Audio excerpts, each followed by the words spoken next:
मैं अंतिम वक्ता हूं, तो पक्ष और विपक्ष से भी मैं उम्मीद करता हूं कि दोनों थोड़ी देर और समय लेकर सुनेंगे।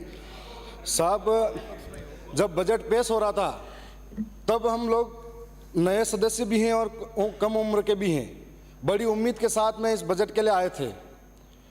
लेकिन जब बजट पूरा सुना ध्यान से, दरियावद विधानसभा का जिक्र तक नहीं हो रहा था, तब काफ़ी मन व्याकुल था। फिर सोचा कि किरदार तो बदलते गए लेकिन नाटक वही पुराना चल रहा है। माननीय अध्यक्ष महोदय, बजट में जिक्र था पानी, बिजली, सड़क, विकास, और इस बार जो ये गर्मी के दिन निकले थे, मेरी विधानसभा के अंदर इस तरह के हालात बने हुए हैं कि कहीं कहीं ऐसा इलाका है जहां पर 1-1, 2-2 किलोमीटर तक पानी के लिए दूर दूर तरसना पड़ता है। कोई पानी की व्यवस्था नहीं है। साथ में बिजली की बात करें तो बिजली का आलम यह है कि क्षेत्र के अंदर में सिर्फ पूरे राजस्थान का यह हाल है कि कब बिजली जा रही है, कब आ रही है, कोई पता नहीं है। और शहरों के अंदर तो बिजली दिन में 24 घंटे भी देते हैं, लेकिन गांव के अंदर पता नहीं इंसान रहते हैं या नहीं रहते हैं, इसलिए गांवों के अंदर बिजली नहीं देते हैं। 2 से 3 घंटा बिजली मिलती है। रात इतनी परेशानी, 4-4 महीने का, 3-3 महीने का बच्चा पूरी रात रोता है, उसकी माँ को कहता है, और माँ बाप सोच नहीं पाते हैं। किसान रोता है कि खेत तक जाए और पीछे से वापिस बिजली कट जाती है। यह आलम बिजली का है। माननीय अध्यक्ष महोदय, मैं सड़क की बात करूं तो हमारे साथ इस तरह का धोखा हुआ है कि आज़ादी के आज 75-76 वर्षों बाद भी मेरी विधानसभा के ऐसे कई इलाके हैं जहां पर आज भी रोडें नसीब नहीं है उन लोगों को, और आज इस बजट में हमारे इस तरह का कोई नाम तक नहीं आया।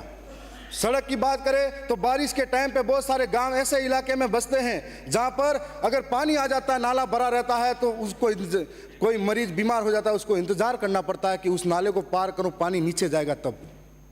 ये हालात बने हुए हैं। और एक विकास के नाम पर आदिवासियों के साथ में बहुत बड़ा धोखा हुआ।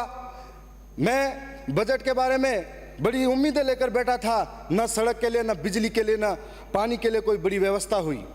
साथ में मैं कहना चाहूँगा कि माननीय शिक्षा मंत्री जी, ये बहुत बड़ा जिम्मेदारी वाला पद होता है, और उन्होंने बड़े शान से ये कहा कि आदिवासी इनके बाप की औलाद है कि नहीं, इनके डीएनए की जांच करनी चाहिए।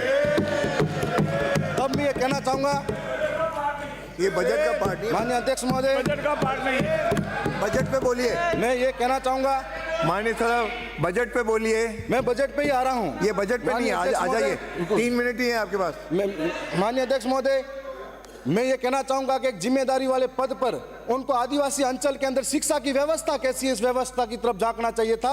हम लोगों ने मांग की थी कि 45-50 किलोमीटर दूर दूर तक मेरे भाई, मेरे जैसे नौजवान, मेरी बहनें जिनके लिए महाविद्यालय नहीं है उस क्षेत्र के अंदर, 45-50 किलोमीटर दूर दूर तक महाविद्यालय के लिए जाना पड़ता है। एक महाविद्यालय है जिसके अंदर 80 सीटें हैं, उनको बढ़ाने के लिए मैंने पीजी के लिए बात रखी थी, नहीं कर पाए। और आज ये आलम है कि हम लोग आर्थिक रूप से सक्षम नहीं हैं। पढ़ने वाला नौजवान प्राइवेट स्कूलों की फीस भरने के लिए अहमदाबाद, बंबई, गुजरात तक मजदूरी करने जाता है। तो ऐसी स्थिति में हमने कॉलेज की मांग करी थी, बालिका महाविद्यालय की मांग करी थी, हमने नर्सिंग कॉलेज की मांग करी थी। हमारे क्षेत्र के अंदर किसान बहुत सारे हैं जिनके पास नॉलेज अच्छा है, लेकिन किसान कृषि महाविद्यालय नहीं है। आज इस क्षेत्र के अंदर हम लोग इसीलिए कहना चाहते हैं कि आदिवासी को गाली देना आसान है, लेकिन उनकी समस्या समझने को तैयार नहीं है। आदिवासी इलाके के अंदर आपने, सरकार ने 100 स्कूलें, कर्मोन्नत और 50 विद्यालय नए खोलने की बात कही है। मेरे वहाँ पर ऐसे कई महाविद्यालय हैं जिनकी स्थिति ये है कि जर्जर भवन हो रहे हैं। जिंदगी हाथ पे लेकर बच्चे स्कूल के अंदर बैठते हैं, कोई पेड़ के नीचे पढ़ाई कर रहा है, और इस स्थिति के अंदर हम ये सोचते हैं, उम्मीद थी कि इस बार नए स्कूल कर्मोन्नत भी होंगे और नए हमको भवन भी मिलेंगे। आज जो देश का निर्माण करने वाला बच्चा है, आने वाला भविष्य है, उसके लिए शिक्षा की कोई व्यवस्था नहीं है।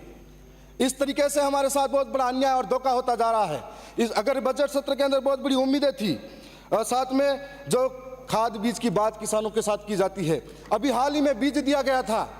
ऐसी स्थिति थी कि 30% लोगों को बीज बांटा गया, 70% को नहीं मिला, और आपस में गांव में लोग लड़ाते रह गए और जनप्रतिनिधियों के साथ गाली गलौज करने पे उतर गए। हर साल किसानों के साथ में कालाबाजारी होती है खाद के नाम पर, और हर साल खाद के नाम पर कालाबाजारी के अंदर ये जो कंपनियां हैं, इन कंपनियों के मार्फत से किसानों को जो नहीं चाहिए वो भी जबरन थोपा जाता है। साथ साथ में इस तरीके की कंपनियों पे भी कार्रवाई होनी चाहिए। इको पॉइंट और हमारे क्षेत्र के अंदर 2 बार किसानों ने बड़े आंदोलन इसी वजह से किए थे और कई किसानों पे मुकदमे हुए थे। हाल ही में एक हमारी ग्राम पंचायत सियार थी, वहां पर लोगों को लगा कि ये निःशुल्क है, बांटने के लिए आया गया है, तो लोग चढ़ गए और लेके चले गए। उनकी स्थिति ऐसी पैदा होगी, सब पे मुकदमे लगे लूट मार के। तो ये स्थिति ऐसी पैदा होती है, तो हमको सोचना पड़ेगा कि वो किसान जो अन्न उगाकर पेट भरता है पूरे देश का, उस किसान के साथ में ऐसी दुर्गति होती है। माननीय अध्यक्ष महोदय, ट्राइबल क्षेत्र के अंदर हम अगर शिक्षा की फिर भी बात करें तो हमारे इलाके के अंदर जो 12वीं 11वीं कक्षाएं हैं उनके अंदर व्याख्याताओं की कमी है, कोई पढ़ाने वाला नहीं है। जो संविदा पर लगे हुए थे उनको भी बाहर निकाल दिया, थोड़ी बहुत जानकारी देते थे और बाहर निकाला तो ठीक है। माननीय अध्यक्ष महोदय, मैं ज़्यादा टाइम नहीं लूँगा। मैं यही कहना चाहूँगा कि हमारे इलाके के अंदर आज संविधान के अंदर 5वीं अनुसूची है, इस 5वीं अनुसूची का जिक्र संविधान के अंदर सदन के अंदर होना चाहिए। 5वीं अनुसूची के अंतर्गत अनुच्छेद 244(1) क और 13(3) क के तहत न लोकसभा न ग्राम सभा सबसे ऊंची, न लोकसभा न विधानसभा सबसे ऊंची ग्राम सभा, ये उसके अंदर लिखा गया है, लेकिन आज उसका अनुपालन नहीं किया जाता है। बुकिया, जगपुरा और हमारे वहाँ पर अभी आमुलवा, राटड़ी, डगोचा, वहाँ पर सोने की खान यूं करके आदिवासी की जमीनें लूटने का कार्य किया जा रहा है। माननीय अध्यक्ष महोदय, मैं आपके लिए समान है।